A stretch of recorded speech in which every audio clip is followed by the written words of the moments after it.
आप देख रहे हैं सत्यहिंदी.com।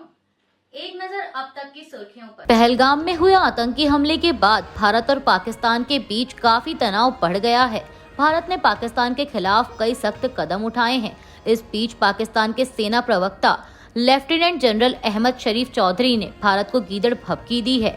पाकिस्तान के सैन्य प्रवक्ता लेफ्टिनेंट जनरल अहमद शरीफ चौधरी ने बुधवार को भारत को चेतावनी दी कि अगर भारत कोई भी हमला करता है तो उसे मजबूत और सोच समझकर जवाब दिया जाएगा। उन्होंने कहा कि हमले की जगह भारत तय करेगा, लेकिन खत्म कहां होगी ये हम तय करेंगे। चौधरी ने यह बयान इस्लामाबाद में उप प्रधानमंत्री और विदेश मंत्री इशाक डार के साथ एक संयुक्त प्रेस कॉन्फ्रेंस में दिया। लेफ्टिनेंट जनरल चौधरी, जो इंटर सर्विसेज पब्लिक रिलेशंस के प्रमुख हैं, ने कहा कि पाकिस्तान की सेना, नौसेना और वायुसेना जमीन, हवा और समुद्र तीनों मोर्चों पर जवाब देने के लिए पूरी तरह तैयार है। उन्होंने बताया कि पाकिस्तान ने पूर्वी और पश्चिमी दोनों सीमाओं पर निगरानी बढ़ा दी है। चौधरी ने कहा कि हम पाकिस्तान की संप्रभुता और सुरक्षा के लिए किसी भी हद तक जाएंगे। सभी जवाबी कदम तैयार हैं। हमारी सेनाएं पूरी तरह सतर्क और चौकस हैं। शिवसेना यूबीटी नेता संजय राउत ने एक प्रेस कॉन्फ्रेंस को संबोधित करते हुए कहा कि पहलगाम हमले पर देश अभी भी शोक में है। महाराष्ट्र भी शोक में है क्योंकि राज्य के 6 लोग मारे गए। यह देश पर हमला था। हमें उम्मीद थी कि पीएम 6 से 7 दिनों तक शोक में रहेंगे। यह हिंदुओं पर हमला था। हालांकि प्रधानमंत्री चुनाव प्रचार के लिए बिहार चले गए और आज वे एक सांस्कृतिक कार्यक्रम में भाग लेने के लिए मुंबई आ रहे हैं और ये भाजपा वाले हमें देशभक्ति सिखा रहे हैं। केंद्रीय मंत्री धर्मेंद्र प्रधान ने जातिगत जनगणना कराने के फैसले को केंद्र का एक बहुत बड़ा कदम बताया है। उन्होंने कहा कि ये फैसला सामाजिक न्याय के लिए एनडीए सरकार की प्रतिबद्धता दिखाता है। दिल्ली में एक प्रेस कॉन्फ्रेंस को संबोधित करते हुए धर्मेंद्र प्रधान ने कहा कि इस देश की जनता ने सच्ची नीयत और खोखली नारेबाजी के बीच का फर्क देख लिया। वहीं कांग्रेस महासचिव केसी वेणुगोपाल ने कहा कि आखिरकार वे इस बात पर सहमत हो गए हैं कि जातिगत जनगणना देश की जरूरत है, समय की जरूरत है। पिछले 3 से 4 सालों से राहुल गांधी लगातार जातिगत जनगणना की वकालत कर रहे हैं और आम लोगों के असल मुद्दे को उठा रहे हैं।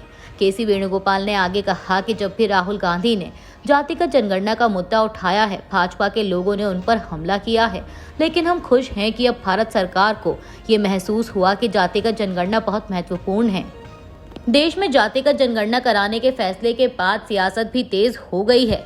इसी कड़ी में पटना में बुधवार की देर शाम तेजस्वी यादव और आरजेडी नेताओं ने पटाखे जलाकर जश्न मनाया, तो अब इस पर जेडीयू नेता और प्रवक्ता नीरज कुमार ने निशाना साधा है। उन्होंने एक्स पर अपना वीडियो बयान पोस्ट किया। नीरज कुमार ने कहा कि जातिगत जनगणना पर तेजस्वी यादव अपने आप को राजनीति का छुरछुरी पटाखा साबित करना चाहते हैं। सच तो यह है कि 1989 में आपका जन्म हुआ, आपके उपनाम तरुण यादव के नाम पर फुलवरिया में जमीन लिखवाई गई। 1994 में नीतीश कुमार सदन में जातिगत जनगणना की आवाज बन गए। देश के वंचितों की आवाज, देश के अति पिछड़ा, दलित, सामान्य समुदाय, पिछड़ा, अल्पसंख्यक, सबके हित को सोचने वाला एक दूरदर्शी नेता अपने सामाजिक सोच का प्रकटीकरण कर रहा था और आपके पिता नाबालिग होने के बावजूद आपके लिए जमीन की व्यवस्था कर रहे थे। जेडीयू नेता ने कहा कि अगर जाति सर्वे बिहार में नहीं होता तो ये कैसे पता चलता कि आपके परिजन के नाम पर पटना में 43 बीघा, 12 कट्ठा और 16 धुर जमीन है। जातिगत जनगणना जब देश में होगी तो कहां कहां राजनीति में आपने काला धन का निवेश किया है, सबकी कलई खुल जाएगी। आपने जो राजनीति में संपत्ति संग्रहण किया है उसके बारे में जुबान खोलिए। दलित, पिछड़ों और अल्पसंख्यकों की जमीन आपने नौकरी के नाम पर लिखवा ली और राजनीति में आप जातिगत जनगणना का श्रेय लेना चाहते हैं। दिल्ली की एक अदालत ने एनआईए को 26/11 मुंबई हमले के आरोपी तहफ्फुर हुसैन राणा की आवाज और राइटिंग के सैंपल एकत्र करने की अनुमति दे दी है। पीटीआई के मुताबिक एक सूत्र ने यह जानकारी दी। एनआईए के न्यायाधीश चंद्रजीत सिंह, जिन्होंने 28 अप्रैल को राणा की हिरासत 12 दिनों के लिए बढ़ा दी थी, ने एजेंसी द्वारा दायर एक आवेदन पर 30 अप्रैल को यह आदेश पारित किया। कोलकाता के जिस होटल में आग लगने से 14 लोगों की मौत हुई थी, उसके मालिक और मैनेजर को गिरफ्तार कर लिया गया है। समाचार एजेंसी पीटीआई के मुताबिक पुलिस ने बताया कि ऋतुराज होटल के मालिक आकाश चावला और मैनेजर गौरव कपूर को गुरुवार सुबह गिरफ्तार किया गया। दोनों के खिलाफ जोरासांको पुलिस स्टेशन में पीएनएस की धारा 105 गैर इरादतन हत्या और पश्चिम बंगाल अग्निशमन सेवा अधिनियम के तहत स्वतः संज्ञान लेते हुए मामला दर्ज किया गया है। बता दें कि मंगलवार 29 अप्रैल को कोलकाता के मछुआ इलाके में स्थित ऋतुराज होटल में आग लग गई थी। इस हादसे में 14 लोगों की मौत हो गई थी। पाकिस्तानी सैनिकों ने लगातार 7वीं रात भी नियंत्रण रेखा पर संघर्ष विराम का उल्लंघन जारी रखा और जम्मू कश्मीर के 3 सीमावर्ती जिलों के कई सेक्टरों में बिना उकसावे के गोलीबारी की। वहीं भारतीय सेना ने भी उसी के अनुरूप जवाब दिया। 22 अप्रैल को पहलगाम आतंकी हमले को लेकर दोनों देशों के मध्य बढ़ते तनाव के बीच मंगलवार को भारत और पाकिस्तान के सैन्य संचालन महानिदेशकों ने हॉटलाइन पर बात की थी, लेकिन फिर भी गोलीबारी हुई। जम्मू में एक रक्षा प्रवक्ता ने कहा कि 30 अप्रैल की रात के दौरान पाकिस्तानी सेना की चौकियों ने केंद्र शासित प्रदेश जम्मू और कश्मीर में कुपवाड़ा, उरी और अखनूर के सामने नियंत्रण रेखा पर बिना उकसावे के छोटे हथियारों से गोलीबारी शुरू कर दी। पहलगाम हमले के बाद पाकिस्तान के साथ बढ़ते तनाव के बीच भारत ने बुधवार को जवाबी कार्रवाई करते हुए पाकिस्तानी विमानों के लिए अपना एयर स्पेस यानी हवाई क्षेत्र बंद कर दिया है। समाचार एजेंसी पीटीआई के मुताबिक अधिकारियों ने बताया कि ये पाबंदी 1 मई से 23 मई तक लागू रहेगी। इस संबंध में बुधवार शाम को एयरपोर्ट्स अथॉरिटी ऑफ इंडिया ने एक नोटम जारी किया।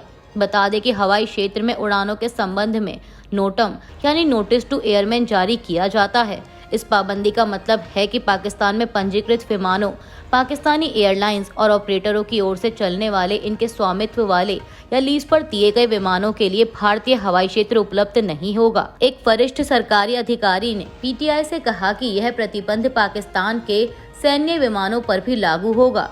भारत और पाकिस्तान के बीच कोई सीधी उड़ान नहीं है। पाकिस्तानी एयरलाइंस सिंगापुर, मलेशिया और दूसरे पूर्वी एशियाई देशों की ओर अपनी उड़ानों के लिए भारतीय हवाई क्षेत्र का इस्तेमाल करती है। पहलगाम हमले के बाद भारत और पाकिस्तान के मध्य बढ़ते तनाव के बीच बुधवार को एक वीडियो वायरल हुआ है। इस वीडियो में पाकिस्तानी सीनेटर पलवाशा मोहम्मद जई खान ने कहा कि अयोध्या में बनने वाली नई बाबरी मस्जिद की पहली ईंट पाकिस्तान की सेना रखेगी। मीडिया रिपोर्ट्स के मुताबिक सीनेटर खान का यह बयान 29 अप्रैल को पाकिस्तान की संसद के ऊपरी सदन में दिया गया। उन्होंने कहा कि अयोध्या में जो नई बाबरी मस्जिद बनेगी उसकी पहली ईंट पाकिस्तान की सेना के जवान रखेंगे और पहली अजान खुद सेना प्रमुख असीम मुनीर देंगे। उन्होंने यह भी कहा कि हमने चूड़ियां नहीं पहन रखी हैं। अमेरिकी रक्षा मंत्री पीट हेगसेथ ने बुधवार को ईरान को चेतावनी दी कि उसे हूतियों को समर्थन देने का परिणाम भुगतना होगा। हूती विद्रोहियों का यमन के बड़े हिस्से पर नियंत्रण है। अमेरिका ने मार्च में हूतियों के खिलाफ हमले बढ़ाने के बाद से इस ग्रुप के 1000 से अधिक ठिकानों को निशाना बनाया है। अमेरिका ने अपनी इस कार्रवाई के लिए लाल सागर में हूती विद्रोहियों के हमलों को वजह बताया। हेगसेथ ने एक्स पर लिखा कि ईरान को संदेश, हम हूतियों को आपके घातक समर्थन के बारे में जानते हैं। हम जानते हैं कि आप क्या कर रहे हैं। आप अच्छी तरह से जानते हैं कि अमेरिकी सेना क्या कर सकती है और आपको चेतावनी दी गई थी कि हमारे चुने गए समय और जगह पर आप इसका नतीजा भुगतेंगे। अभी के लिए बस इतना ही। बाकी की खबरों के लिए जुड़े रहिए सत्यहिंदी.com के साथ। Copyright disclaimer under Section 107 of the Copyright Act 1976. Allowance is made for fair use for purposes such as criticism, comment, news reporting, scholarship, and research. Fair use is a use permitted by copyright statute that might otherwise be infringing.